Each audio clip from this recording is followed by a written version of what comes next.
But இப்போ இந்த நார்மலா இருக்கிற மதர்ஸ் வந்துட்டு, எப்படி நான் லேபர் கோ த்ரூ பண்ணுவேன்? நார்மல் டெலிவரினா என்ன? நாங்க எப்ப ஹாஸ்பிட்டலுக்கு வரணும்?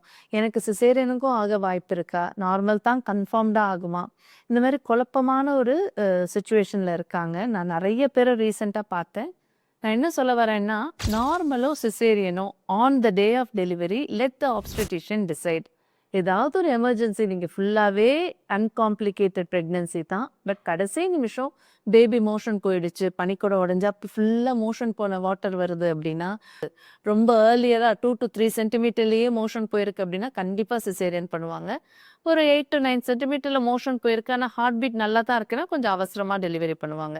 இதெல்லாம் doctors should be prepared for தட்டே தவிர, உங்க கையில எதுவுமே இல்ல. பேபி மோஷன் போயிடக்கூடாதுன்னு உங்களால எதுவுமே பண்ண முடியாது.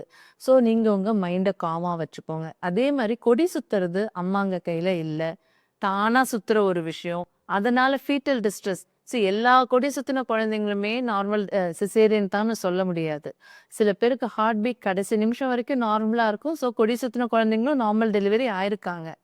அத பத்தி யோசிச்சு கொடி சுத்தி இருக்குமோ, கொடி சுத்திடுச்சோ, கொடி சுத்தி இருக்குன்னு ஸ்கேன்ல சொல்லிட்டாங்களேன்னு நீங்க ஃபீல் பண்ணக்கூடாது. லாங் ஆஸ் உங்க பேபியோட ஹார்ட் பீட் டெலிவரி எப்ப நல்லா இருக்குன்னா, doctors still normal delivery try பண்ணுவாங்க. கொடி சுத்தி இருக்கிறத ஒரு விஷயத்த வச்சே சிசேரியன் பண்ண மாட்டோம்.